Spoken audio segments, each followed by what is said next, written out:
Pueden tomar asiento.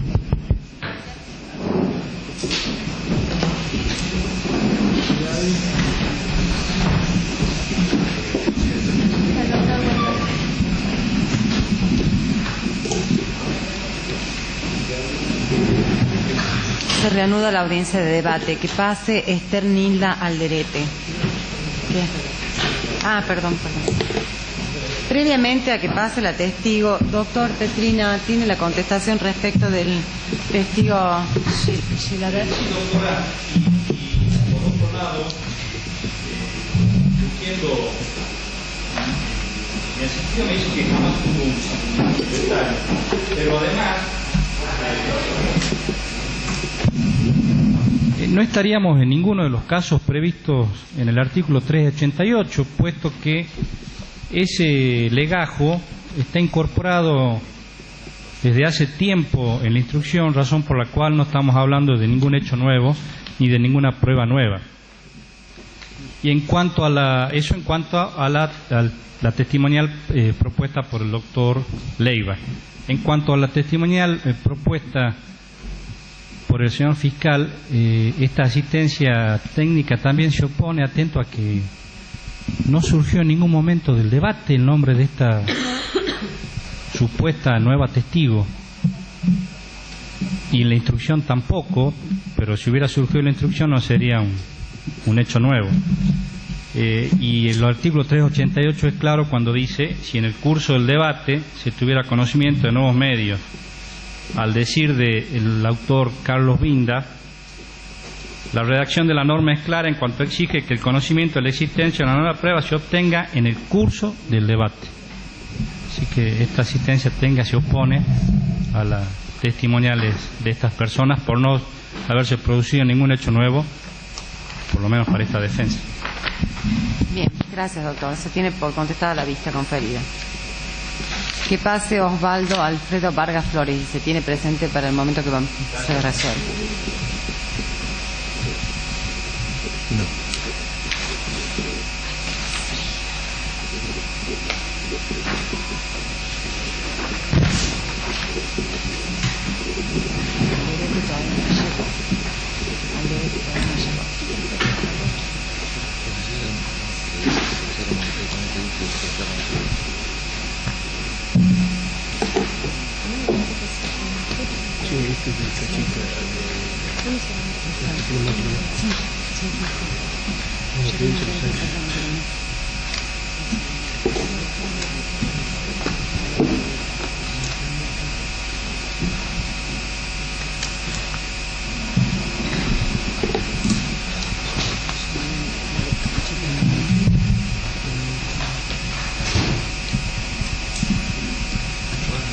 Buenos días.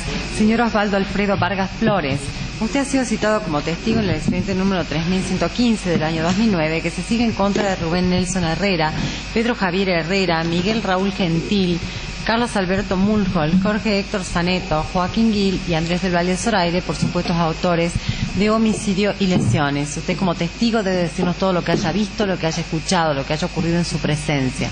No puede callar, ocultar ni mentir, no puede exagerar ni menoscabar la verdad, y menos mentir en contra de los procesados, porque esto lo puede llevar hasta 10 años de prisión. ¿Me ha comprendido? ¿Jura decir la verdad de todo lo que sepa y cuánto le sea preguntado? Tome asiento, por favor. Señor Vargas Flores, ¿usted conoce a alguna de las personas que le he mencionado? ¿Es amigo, enemigo, acreedor o deudor? ¿Tiene algún grado de parentesco, algún interés en la causa, algún impedimento para declarar? Algunas personas las conozco únicamente de vista. Bien, pero eso no le impide decir la verdad. No.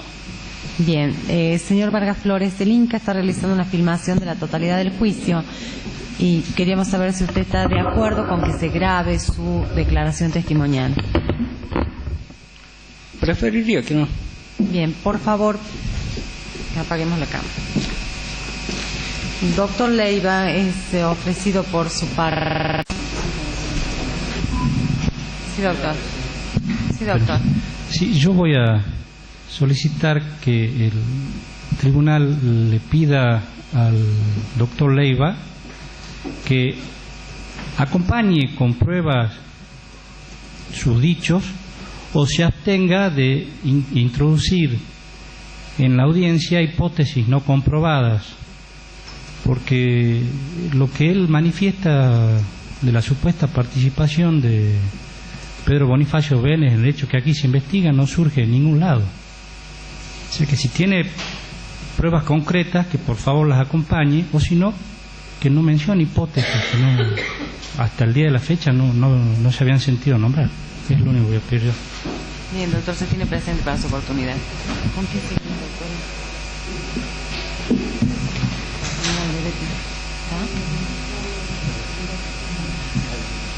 Que pase Carlos Humberto Sarabia.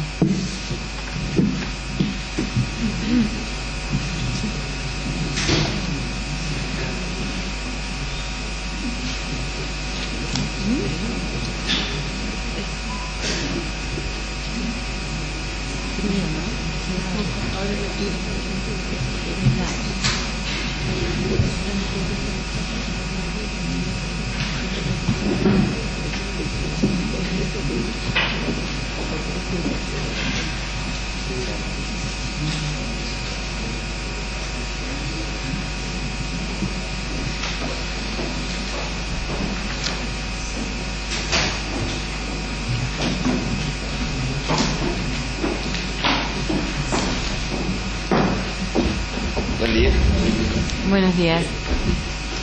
Señor Carlos Humberto Sarabia, usted ha sido citado como testigo en el expediente número 3115 del año 2009 que se sigue en contra de Rubén Nelson Herrera, Pedro Javier Herrera, Miguel Raúl Gentil, Carlos Alberto Mulhol, Jorge Héctor Zaneto, Joaquín Gil y Andrés de Valle Zoraire por supuestos autores de homicidio y lesiones.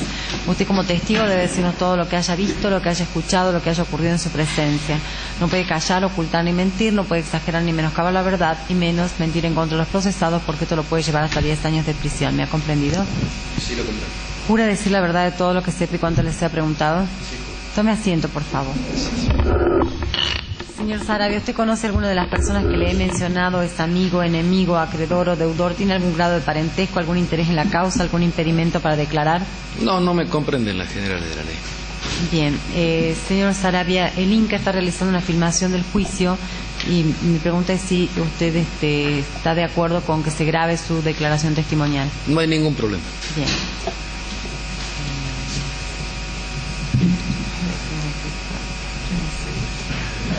Doctor Leiva. Sí. Buenos días, concejal. Buenos días. ¿Cómo le va, doctor? ¿Usted qué puede contarnos de lo que conoce del secuestro y la desaparición del doctor Ragone y por qué medios obtuvo esta información? Bueno, yo he sido citado por lo que me dijeron en la instrucción por notas periodísticas que había publicado en un semanario. Con posterioridad he publicado un libro que, digamos, complemento, le da plenitud a esa investigación, que está vinculada precisamente con el periodo en que fue gobernador el doctor Miguel Ragone, y también le dedico específicamente un capítulo a lo que es el secuestro, y desarrollo algunas hipótesis en base a lo que ha sido una investigación que por un lado contempla un trabajo de hemeroteca o de colección de datos sobre lo que se publicaba en esa época en los diarios de circulación.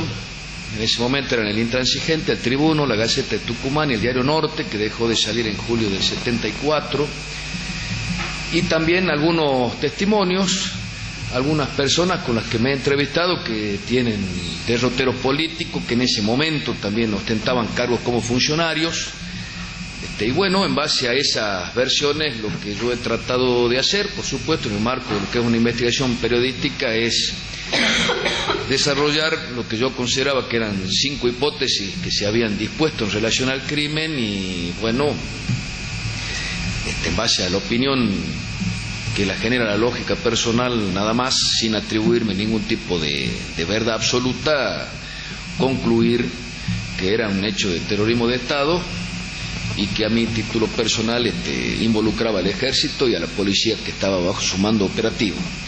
Eso genéricamente es la conclusión, sin perjuicio por supuesto de que yo desarrollo muchos episodios previos durante el gobierno del señor Ragone.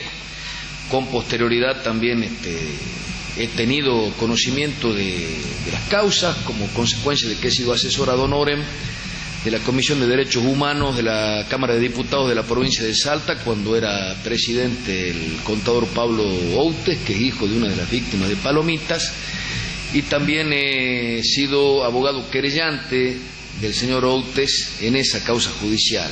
De allí el interés, de allí eventualmente la iniciativa de investigar y de publicar.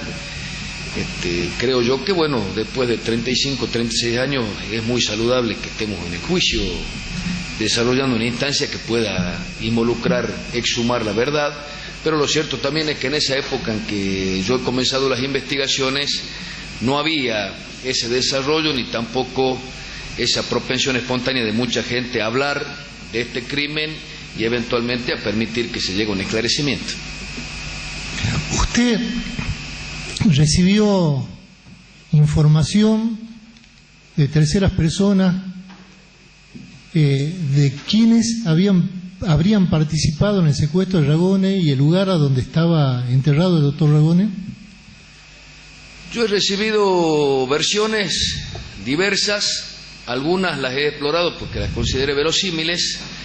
Me he entrevistado con gente que ha dado distintas versiones, le insisto. Por ejemplo, desde el señor Vilte, que atribuía esto en un marco muy singular, le diría poco verosímil, exclusivamente a un marco de lo que era la ejecución policial. Digo poco verosímil no porque la policía no haya intervenido a mi criterio como fuerza que estaba bajo el mando operativo del ejército, sino por la forma y la incoincidencia con los datos que se tenían de las consultas que yo había realizado.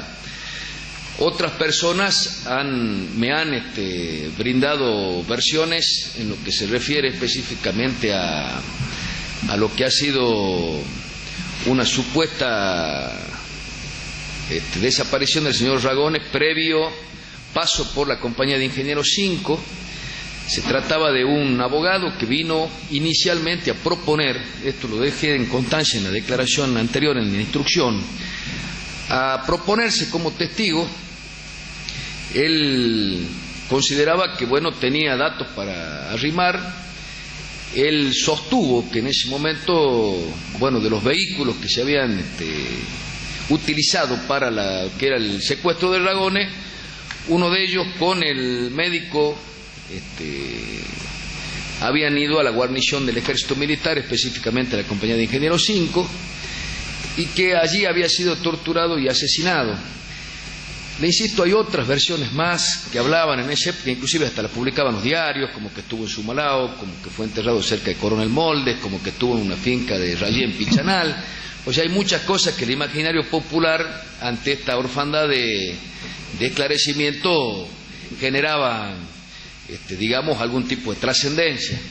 Yo sí me detuve en esa hipótesis porque entendí, en base a lo que uno estudió de lo que es el terrorismo de Estado, de que esta era una batalla donde el ejército, batalla entre comillas, así lo entendía el ejército, yo entiendo que no, que había terrorismo de Estado, que se utilizaba como herramienta preeminente lo que era la tarea de inteligencia, lo que era la tortura o el tormento a todo aquel que se considerara subversivo o aquel que simplemente no compartiera lo que era la idea que tenía el ejército de la cultura occidental y cristiana. Consecuentemente, cada uno, y esto se reproduce en la mayoría de los secuestros o de las operaciones que ha realizado el ejército, involucraba la detención con manuales de instrucción del ejército que obligaban a la participación dentro de estos procedimientos de personal de inteligencia que se dedicaba inicialmente a torturar o a someter a tormentos a los detenidos que estaban sospechados de ser subversivos a los efectos de extraer información. Por eso me detuve en esa hipótesis, una porque el diario El Intransigente mencionaba un vehículo Peugeot Bordeaux 504 que después no aparece en el marco de otras declaraciones, como que intervino, participó del operativo, que ese vehículo había tomado dirección al norte, no al sur, como en definitiva es lo que se presupone de la normalidad de las versiones y testimonios, y que lógicamente, bueno, al margen de que Ragone se lo viera como una personalidad que generaba tanto respeto a todos, entiendo que para el ejército era una persona descalificada por su cercanía con la tendencia revolucionaria y consecuentemente no era alguien al que se pudiera excluir de una práctica normal como era someterlo a torturas, y el único lugar en ese momento donde se practicaba esto era en la guarnición del ejército. Antes, durante lo que era la dictadura lanucista, las torturas se realizaban en la sede de la policía, en donde actualmente se encuentra la central. Durante el periodo de la intervención del señor Mosquera, que fue desde el 24 de noviembre del 74 hasta principios del 76, el lugar donde se torturaba gente era en la sede de la Policía Federal en la calle Santiago del Estero, cuando estaba a cargo del señor Roberto Federico Livi. Ahora, a 13 días del golpe, lo que yo entiendo es que hubo un monopolio de lo que era la violencia por parte del ejército. Ya el gobierno constitucional de Isabel Perón le había cedido ese monopolio al ejército. Es más, desde el 23 de noviembre del 74, cuando se produce la intervención del gobierno del doctor Ragone, lo que se hizo es ya, a instancias de Alberto Rocamora, ministro del Interior, designar a un militar, segundo jefe de la guarnición, como jefe de la policía. Esto se hizo no solamente en Salta, sino en otras provincias. De allí que esa es la hipótesis que sí me llamó la atención, que me pareció quizás más verosímil que todo el resto de expresiones que se han vertido indudablemente a lo largo de 35 años. 2 puntos. Primero, con Vilte. Usted se entrevistó con Víctor Hugo Viltes y, en su caso, ¿qué le comentó Vilte? Bueno, yo me entrevisté con el señor Vilte porque él apareció un día en mi estudio, me solicitó que le concertara una entrevista con el señor Fernando Pequeño Ragone. Esa entrevista se produjo en un café hace aproximadamente 4 o 5 años, no recuerdo bien. El señor Vilte, bueno, es un policía que ha tenido un derrotero complejo y polémico dentro de la fuerza policial, una persona que ha tenido inclusive participación en hechos delictivos, que curiosamente hasta esa fecha continuaba cobrando una pensión de retiro, y que en su momento dio una versión que provocó un impacto, porque creo que fue el único que vino y dijo tal y cual personas. En este caso involucró a Joaquín Gil, involucró a Trovato, involucró a un señor Perelló, que figura en el legajo de la CONADEP, tenía, si no me equivoco, revista policial y residencia en Metán, involucró a otros señores Pastrana, Rivetti, si no mal recuerdo. Él prestó declaración ante un subsecretario de Derechos Humanos, señor Alén, en Buenos Aires. Esto también tuvo la participación de algunos funcionarios, por lo que se publicó, de la provincia, en este caso la señora Nora Jiménez, que era presidenta de la Comisión de Derechos Humanos de la Cámara de Diputados, también del diputado nacional Marcelo López Arias y del secretario de Derechos Humanos de la provincia durante la gestión anterior, el doctor Oscar Pedro Guillén.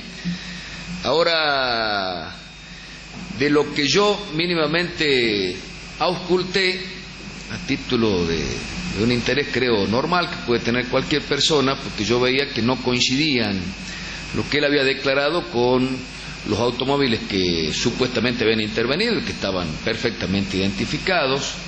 El procedimiento, él dice que Ragone habría sido asesinado en la recta de Canepa, yendo a Cerrillos, que habían utilizado un móvil que actualmente está en Bomberos, un camión de la policía, que habría sido, fondeado en el dique Cabra Corral. A mi parecer, me parecía más una persona que fabulaba, más que alguien que realmente otorgara algún tipo de certeza o convicción de verosimilitud o de veracidad. Entiendo también que tenía problemas psiquiátricos. De todas maneras, insisto, esta versión sí provoca impacto, porque entiendo que la policía tuvo intervención en el secuestro, y lógicamente que, bueno, cuando alguien viene y lo dice de una manera específica, por supuesto que generaba un estrépito, ¿no? Pero de allí No he tenido más... Víctor Hugo Vilte, él dijo que conocía esas cosas porque le comentaron o por qué circunstancia. No, Víctor Hugo Vilte se autoincriminó. Víctor Hugo Vilte dice que participó del secuestro. Ahora, bueno, no sé cuál ha sido el trámite judicial de esto, porque indudablemente si alguien se presenta y dice yo fui parte de un operativo de secuestro y desaparición de una persona, bueno, seguramente habrá alguna motivación. ¿Qué pedía Víctor Hugo Vilte cuando fue a entrevistarlo a usted, concejal? Mire, yo he publicado muchos artículos que tienen que ver con lo que son episodios de terrorismo de Estado, y no es el único Vilte. Hay mucha gente que a mí me ve, me ha, digamos, no digo confesado, pero sí comentado su participación o su protagonismo, o a veces simplemente algún comentario sobre lo que era la época. Fue todo gente grande. Yo aclaro, tengo 42 años, yo tenía 6, 7 años u 8 cuando se produjeron todas estas cosas. Mi interés ha sido histórico, periodístico, así que no es el único. A instancia mía también hemos abierto una causa, o reabierto una causa de la desaparición del profesor Miguel Ángel Arra, un zoólogo entrerriano que ha sido perseguido en Salta. O sea, creo que no es anormal cuando uno escribe o comenta cosas, lógicamente que después, ante esa difusión, hay gente que viene y manifiesta un interés en conversar con uno, en comentar cosas, y bueno, no lo veo como algo, digamos, que genere tanta extrañeza, ¿no? Solamente Vilte fue a transmitirles información, no a pedirle un canje.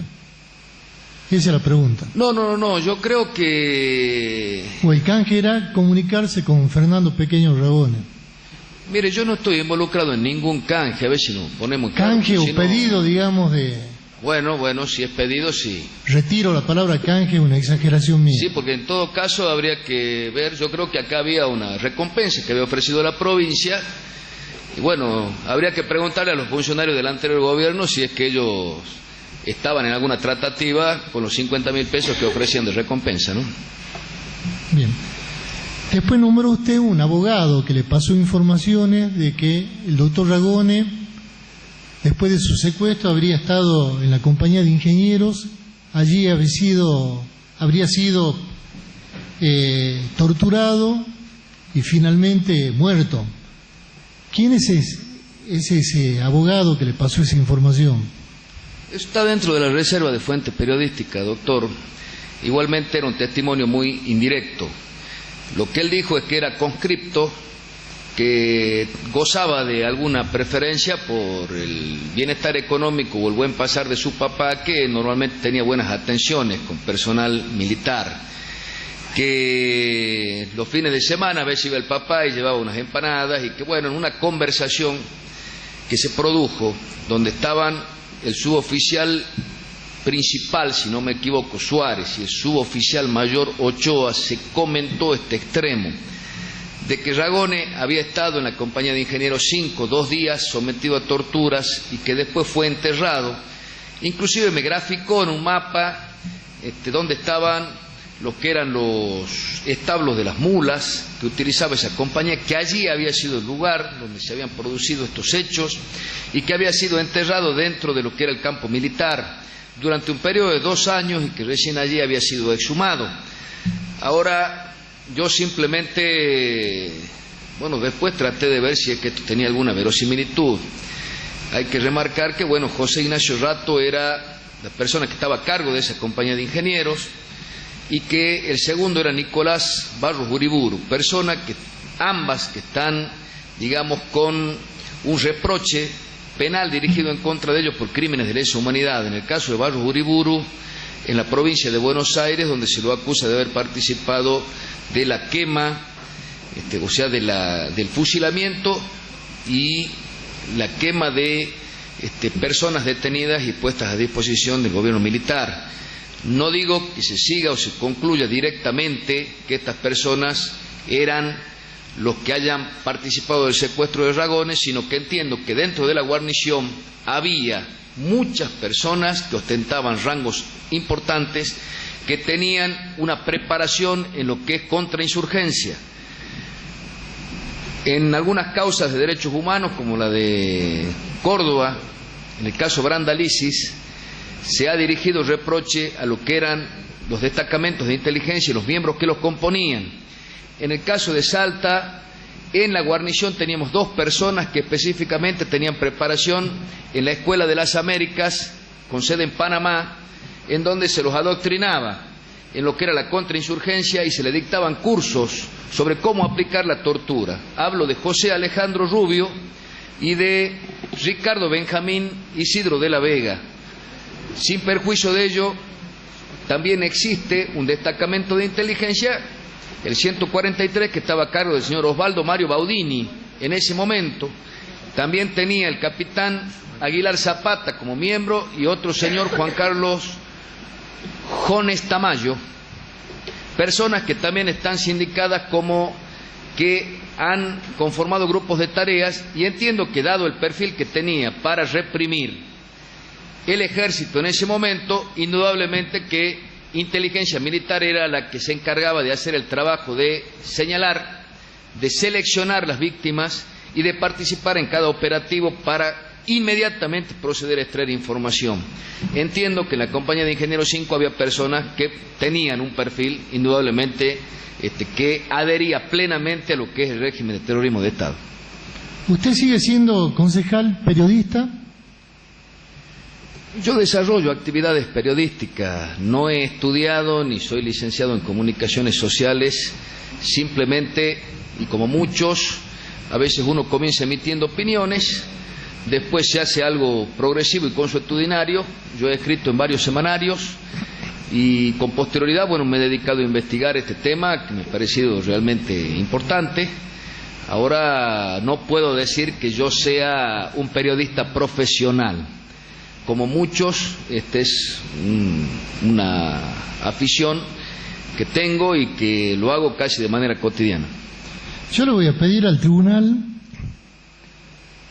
en función de que la Constitución del año 1994 protege la fuente periodística, pero que a su vez, por el artículo 75, inciso 22, se han incorporado como una obligación del Estado argentino para todos los poderes del Estado los tratados de derechos humanos, y que en esta causa se está investigando un crimen de lesa humanidad, cuestiones vinculadas a esta protección y garantía que el Estado debía a sus súbditos, como el doctor Ragone, y que en este caso habría un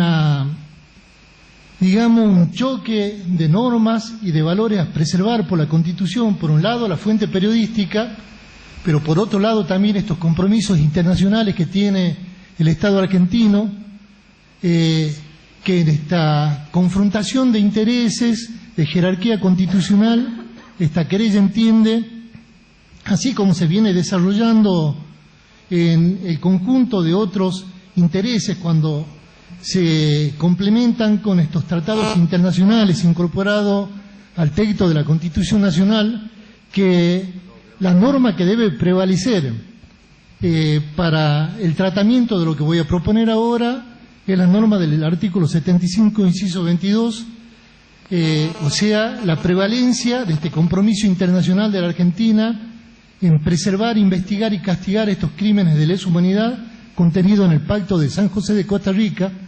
En función de esto, voy a pedirle al tribunal que revele al doctor Carlos Humberto Saravia del secreto de la fuente periodística y le imponga la decisión de contar quién es el abogado que ha proporcionado esta información, que esta querella estima vital para terminar de realizar este tipo de investigaciones en la causa del crimen de Ragone. Si me permite el tribunal. Sí, doctor, lo escucho.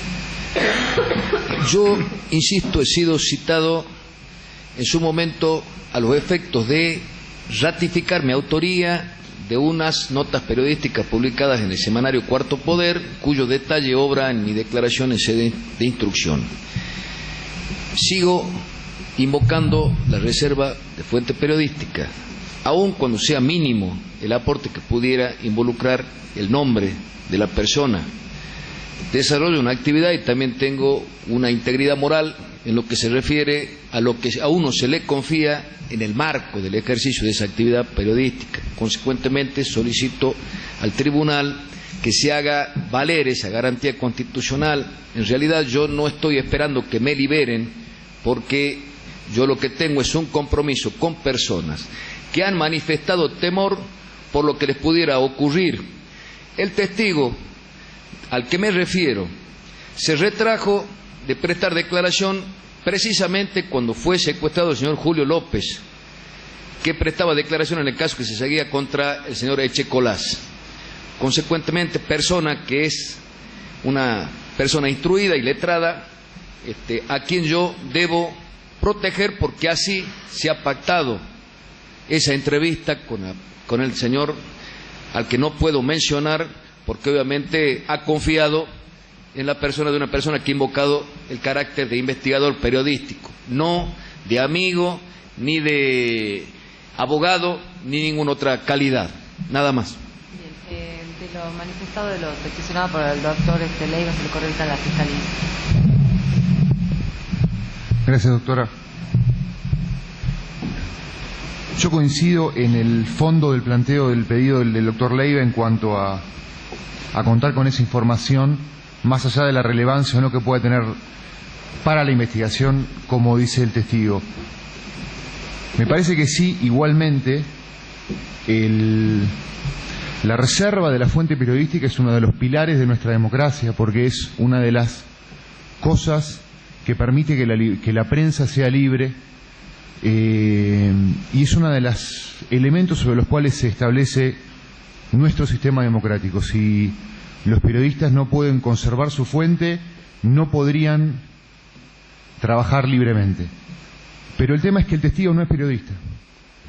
Tiene una afición, pero no realiza una actividad profesional como periodista, con lo cual me parece que la garantía que él invoca no le compete a él como tal. Le debería corresponder, por lo menos eso entiende la Fiscalía, a un periodista que ejerce la función de periodista y que está matriculado, sindicalizado o ha estudiado periodismo. Entonces me parece que por ese lado el tribunal podría relevar o podría intimar al testigo a que brinde esa información. Pero teniendo en cuenta lo que dice el testigo también acerca de el temor que tiene esta persona, que tiene que ver con tal vez con el temor que tienen otras personas que recién ahora se nos acercan con intenciones de declarar. Por eso hacemos pedidos que parecen ser tardíos, pero tienen que ver con el miedo que tiene la gente y con la confianza que despierta este proceso de este tribunal. Lo que sí le pediría al tribunal es que, en caso de hacer lugar, el testigo haga saber la identidad de esta persona en audiencia privada, y que por lo menos la identidad de la persona, hasta que el tribunal decida o no incorporarla al proceso eventualmente, quede reservada, justamente para velar por la integridad de esta persona, que el testigo dice que tiene miedo. Nada más, señora Presidenta. Gracias, doctor.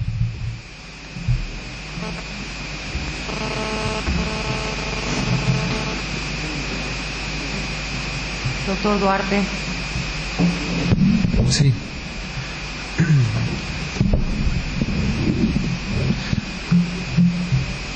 Adherimos a los planteos en aras de esclarecer definitivamente los hechos, señora Presidenta. Nada más. Doctor Ávila. También, de igual manera. Doctora. Adherimos también. La defensa, doctor López Gómez.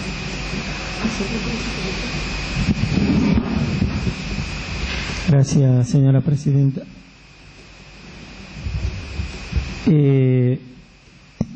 Los artículos y derechos que tutelan los mencionados por la querella en representación de los derechos humanos son precisamente pilares de nuestra organización institucional argentina.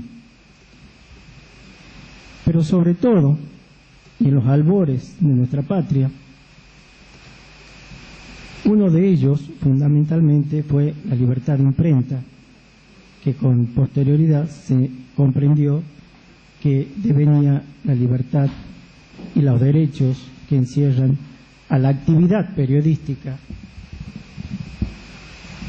más allá de que si existieran desde su primer momento con primeros defensores como Mariano Moreno, Manuel Belgrano, quienes tampoco tenían título de periodistas, pero realizaban una actividad periodística.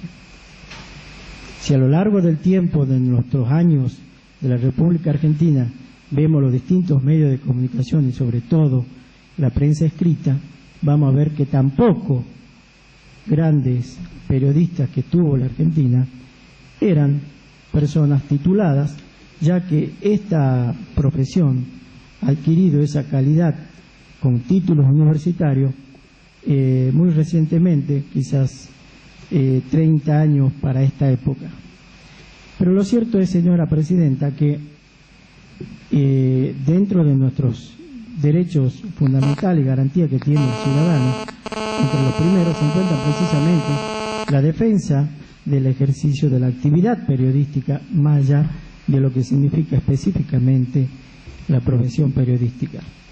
El derecho que está invocando es que solicita y resguarda que se le preserve el testigo, es precisamente la fuente, la reserva de la fuente por la cual puede realizar una actividad periodística.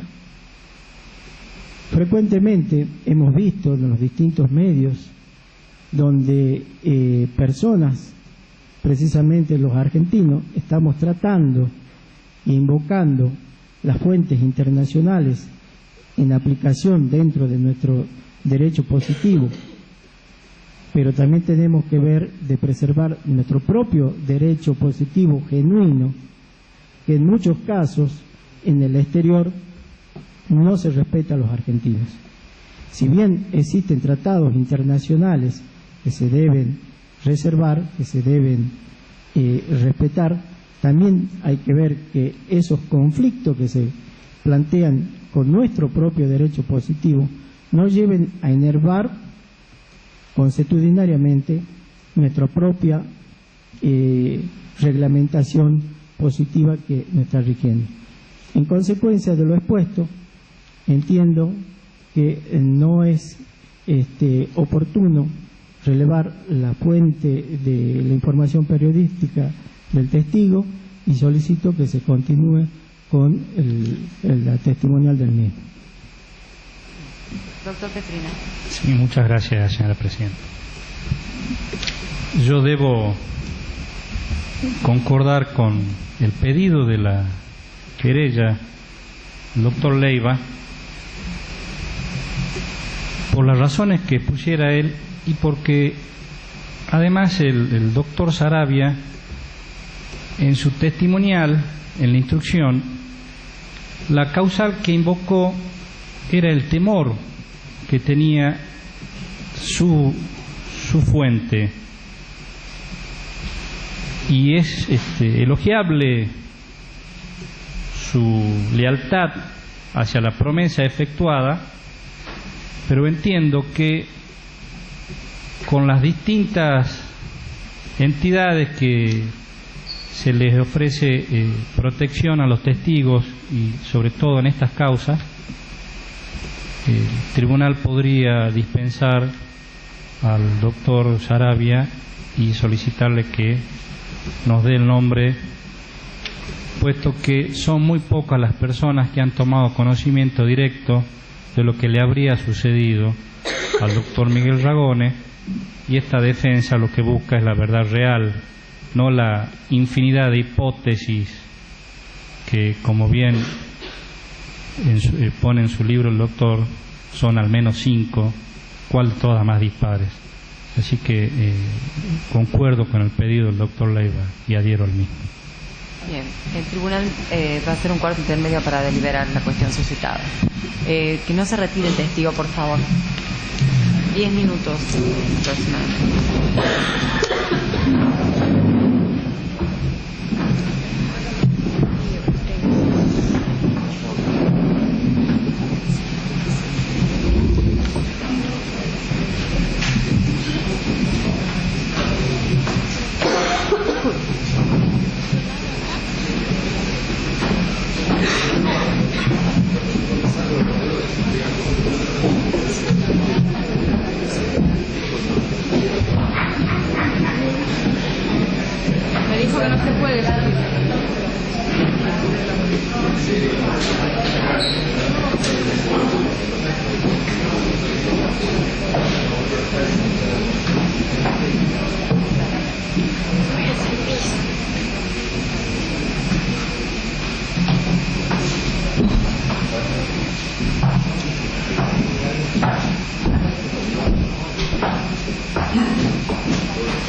Sonia Boma.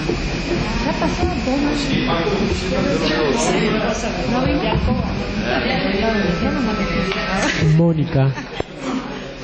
Consígame un pintor, por favor.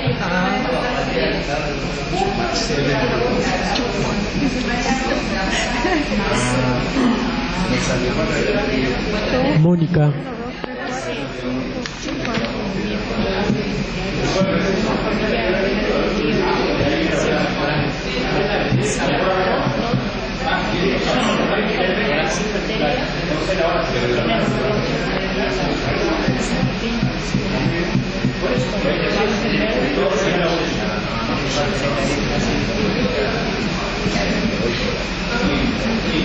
El asiento y el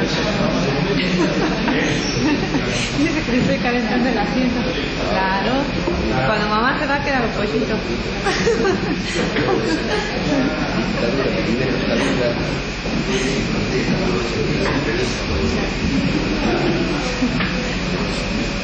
Los estoy escuchando, ¿eh? Estoy escuchando que están hablando los dos. Voy a hacer suspender. Siempre se va.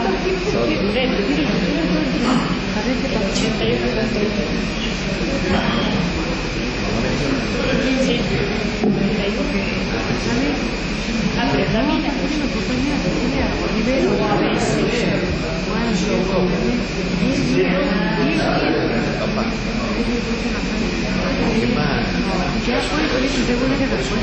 Qué lindo, no sé qué. Ya fue que se ya fue ya no sé. Así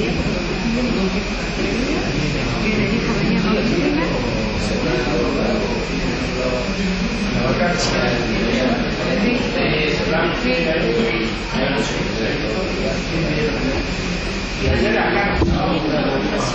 ¿Ustedes quieren pedir que vengan por ustedes? Yo claro.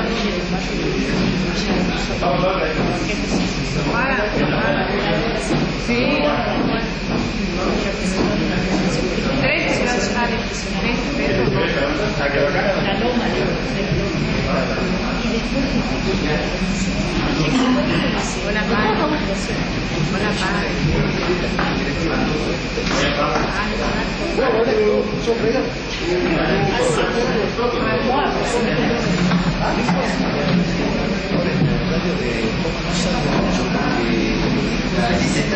Sí, no sé, otro más que no soy la única, ¿no?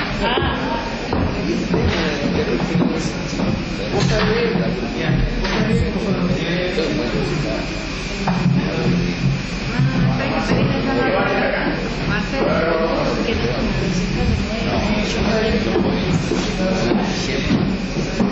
que no llevaste, no. Dejalo ahí. Porque si no después me dejan a mí.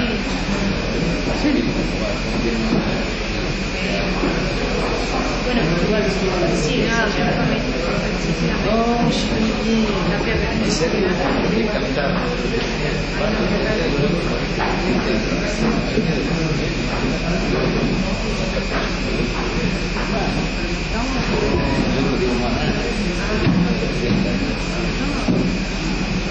Ahora yo creo que sí,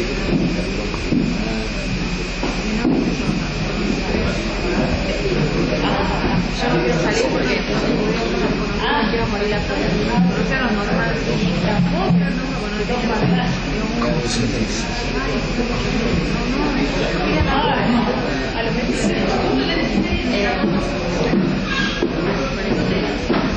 No, a ver si periodistas, si la magistrado corre la información. Para mí, primero que todo,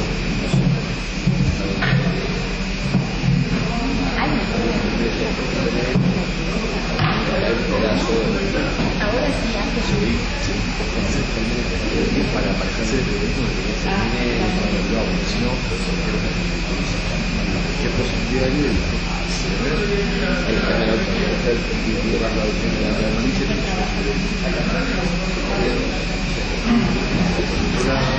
ella quiere ir a no sé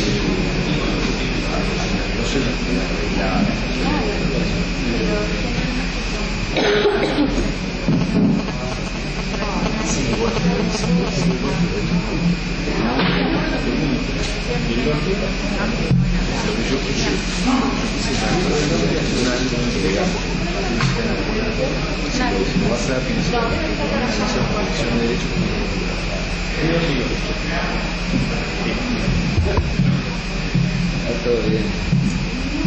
Por supuesto, no, ese es cárcel. Ayer acordó uno.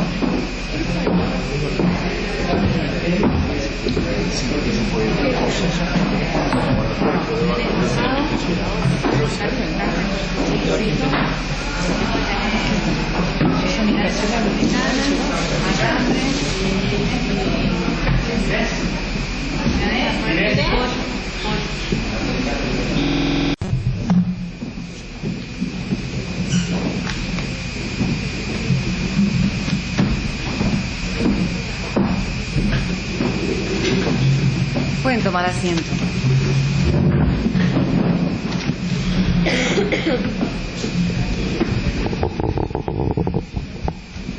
Se reanuda la audiencia. Por secretaría se va a dar lectura a lo resuelto por el tribunal. Que resulta evidente que nos encontramos ante una colisión de principios constitucionales esenciales, está la averiguación de la verdad como parte del debido proceso y la justicia y la libertad de expresión, la cual comprende en su contenido la actividad periodística dentro de la cual debe contemplarse la protección de las fuentes periodísticas, que en esa medida cualquier decisión que se toma habrá de sacrificar parcialmente unos en aras del otro, sin que tal sacrificio importe dejar de aplicar cualquiera de ellos en su plenitud en los casos que no se enfrenten.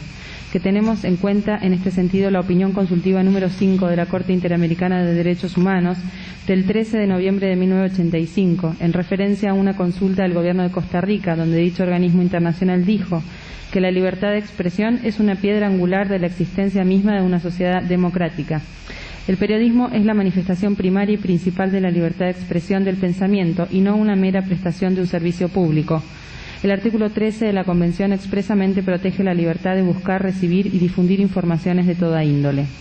Que la libertad de recibir y difundir informaciones se vería severamente afectada en el caso de que se obligara a los periodistas a revelar las fuentes a través de las cuales toman conocimiento de las informaciones que luego ponen a disposición de la comunidad. Que el efecto negativo que podría producir obligar a los periodistas a revelar sus fuentes sería la privación a la comunidad, por vía indirecta, de tener el conocimiento que algunos ciudadanos confían en acercar a las instituciones periodísticas, sin dejar de señalarse que sería deseable el cumplimiento como deber cívico por parte de todos los ciudadanos que se acerquen a los tribunales de justicia a arrimar todos los hechos que puedan contribuir al esclarecimiento de cualquier hecho investigado. Que la verdad real, si bien es un valor, no se encuentra consagrado por un valor absoluto en la medida en que una ley procesal prevé supuestos en los que se prohíbe la realización de determinados medios de prueba. En esa medida, el sacrificio que se solicita en esta causa no resulta justificado para arribar a la verdad real, dada la calidad de la información que el testigo describe. En este sentido, que venimos señalando, no resulta ocioso subrayar que son los pactos de derechos humanos que la querella ha invocado de manera genérica los que contienen dentro de sus previsiones la libertad de expresión en un sentido amplio, sin que se haga excepción alguna de la naturaleza de la que se pide. Artículo 32 y 33 del Pacto de San José de Costa Rica, artículo 13 del Pacto Internacional de Derechos Civiles y Políticos, incorporados por el artículo 75, inciso 22 de la Constitución Nacional. Asimismo, el Tribunal entiende que aun cuando el testigo no cuente con un título profesional como periodista, la naturaleza de la actividad que ha desplegado y que ha motivado su incorporación como testigo merece la protección que venimos señalando. De conformidad con lo expuesto, corresponde rechazar la solicitud formulada por la querella representada por el doctor Leiva y a la que adhirieran las restantes partes, con excepción de la defensa de los imputados Herrera.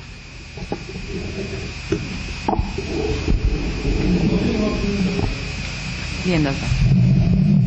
Doctor Gasolín. No tengo preguntas, señorita. Doctor Duarte. Doctor Ávila. Doctora. La defensa. Un minutito. ¿Usted va a formular preguntas, doctor? Quiero recordarle al señor Sarabia que sigue bajo juramento de ley. Doctor. Sí, doctora, muchas gracias. Doctor Sarabia, usted tiene conocimientos y con posterioridad a la publicación o manifestación de esta anoticiamiento que usted estuvo en sede judicial, con posterioridad se haya hecho algún tipo de reconocimiento en la caballeriza del regimiento, creo que dijo el C5, o algún tipo de búsqueda de los restos del doctor Ragone en el mismo? No tengo conocimiento, de todas maneras esto ha sido expuesto en instrucción, en la declaración que realicé en el año 2006. Es que no me consta que se haya hecho nada, pues no tengo acceso al expediente. Dentro de las hipótesis que usted manejó en su publicación, en su libro, cuenta también la probable ubicación del cuerpo en Palomitas, el cuerpo del doctor Ragone. No he realizado ningún tipo de elucubración que tenga que ver con un vínculo entre lo que es Palomitas y la desaparición del doctor Ragone. Sí hay un testimonio que ha tratado de vincular a un señor Zoraire con ambos crímenes. Es el testimonio, bueno, las versiones que ha expresado públicamente el señor Domingo Nolasco Rodríguez, pero de manera alguna tienen, al menos a mi criterio, algún tipo de relación, salvo que los dos están enmarcados en terrorismo de Estado y que, bueno, lógicamente se entiende que es la autoridad militar la que ha dispuesto ambos crímenes.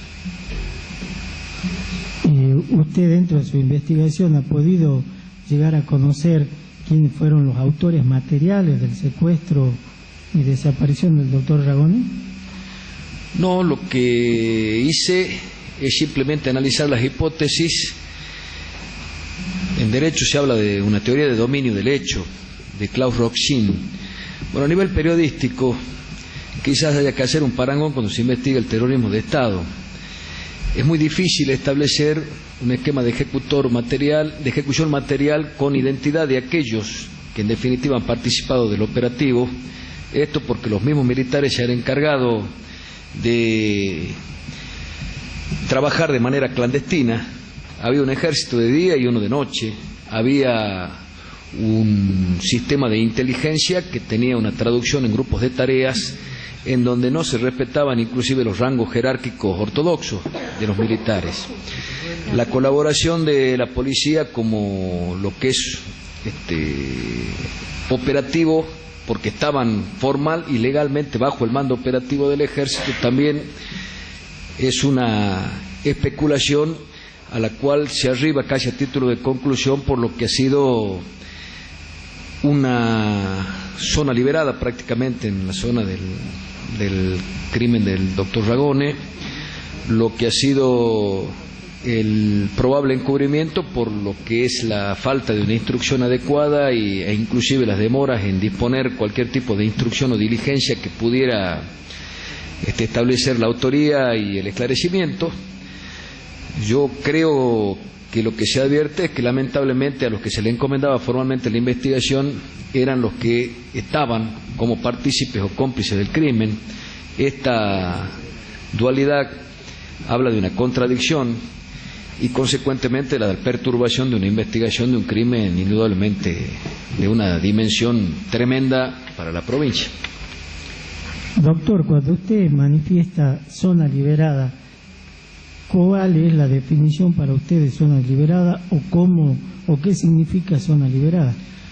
Bueno, zona liberada es una acción operativa que complementa una actividad de lo que ha sido acto de terrorismo, llámese un homicidio, un secuestro, y por el cual lo que se hacía es utilizar lo que era el mando operativo sobre las fuerzas policiales por parte del ejército para que la policía no estuviera presente en el lugar donde se iba a desplegar ese acto terrorista. Lo que quería en definitiva es facilitar un trabajo de personal de inteligencia que normalmente actuaba de civil, sin identificación, sin insignias, en automóviles que también en la mayoría de los casos eran robados. Y lógicamente que bueno, cualquier tipo de intervención espontánea por una fuerza policial que desconociera que se estaba trabajando en este sentido podía generar algún tipo de entorpecimiento de esa actividad criminal que disponía el ejército con su personal de inteligencia preeminentemente. A eso me refiero con zona liberada. En el caso de lo que es el secuestro del doctor Ragone, al margen que es un barrio tranquilo, y en esa época lo era, el horario que se ha escogido indudablemente habla de un momento en donde había un escaso tránsito, pero de todas maneras, hablar de que existía una custodia policial del señor jefe de policía y segundo jefe de la guarnición del ejército Salta a apenas 150 metros del lugar, y de que no hubiera habido otras personas más que los vecinos residentes en el lugar que pudieran haber transitado por el lugar, puede hacer presumir de que efectivamente ha habido una zona liberada, o al menos que se han dispuesto medidas tendientes a evitar que hubiera presencia de personas. Así que entiendo que es probable que haya habido una zona liberada. Era la costumbre, la práctica militar, y era una orden a los que estaban bajo su mando operativo, en este caso a la policía, en la normalidad de los casos. En este caso particular que se está investigando, usted, de lo que pudo haber averiguado, ¿entiende que la zona liberada incluía también a los eventuales transeúntes o vecinos del lugar, o era exclusivamente impedía el paso de cualquier persona? No, zona liberada es una disposición que se ejecuta mediante una instrucción al que está bajo el mando operativo, en este caso la policía. Obviamente que si esas medidas involucran restringir el paso por determinadas arterias o calles, o eventualmente involucraban algún otro tipo de disposición, como ser que no actúe una custodia que está casi estable en un domicilio, obviamente está dentro de la lógica de lo que este instituto de zona liberada. Ahora, es evidente que por supuesto no ha habido una posibilidad, porque materialmente no existe, de que a un ciudadano se lo haga cómplice de esta disposición. Por algo creo que el señor Arredes es una de las personas que reacciona espontáneamente a reconocer al doctor Ragone y ha padecido una represalia y ha sido asesinado. Doctor, en su investigación, ¿usted pudo comprobar si el personal que estaba de custodia en la casa del jefe de policía de ese momento, como usted lo menciona, a 150 metros de distancia, podía retirarse ante cualquier hecho que pudiera escuchar, no digo ver, sino escuchar a la distancia, se podía retirar per se, o sea, por sí mismo, o tenía que necesariamente quedarse, y más precisamente en custodia del lugar que estaban preservando? Bueno, todo lo que puedo opinar es un marco hipotético. Lo que ha resultado extraño es que las personas que estaban de consigna policial hayan declarado que no pudieron escuchar nada menos que un estrépito que se puede hasta presumir por lo que han sido disparos de armas de fuego, colisión de vehículos, en un barrio tranquilo donde no hay, hasta el día de la fecha inclusive, una actividad que pueda decir que hay la posibilidad de obviar un episodio de esa naturaleza. Que ellos eventualmente tuvieran la instrucción como consignas de permanecer en ese domicilio porque lo tienen que custodiar al domicilio, y que eventualmente no pudieran ocurrir en auxilio de alguien, bueno, esas son cosas que yo desconozco. Lo que está claro es que, bueno, no han acudido en auxilio o en resguardo de un ciudadano que ha sido secuestrado y posteriormente desaparecido. Lo que usted manifiesta es un tono de hipótesis, lo que usted maneja. Indudablemente, porque lo mío es una investigación periodística que se nutre de alguna compulsa de declaraciones, de versiones, pero indudablemente que yo no he sido una persona que ha presenciado el hecho, ni por la edad cronológica que tengo, ni tampoco porque obviamente se ha producido en un lugar donde creo yo que el que ha organizado y planificado el crimen ha buscado precisamente estar al menos evadido de una situación de compromiso con mayor presencia de personas. Nada más, señora presidenta, no me hacen más preguntas.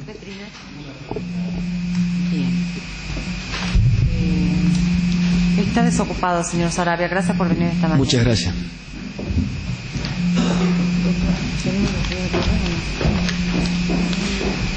No hay ninguno.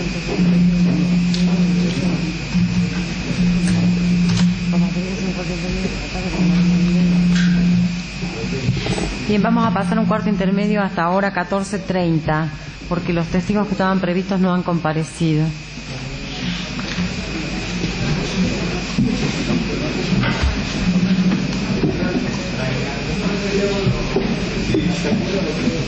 A 14:30 ¿por qué?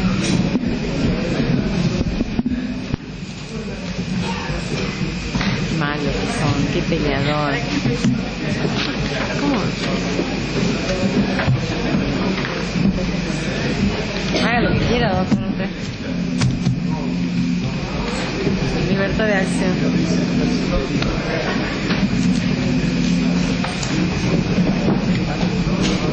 Hola. Jorge, sí, escúchame, recién salgo de hoy.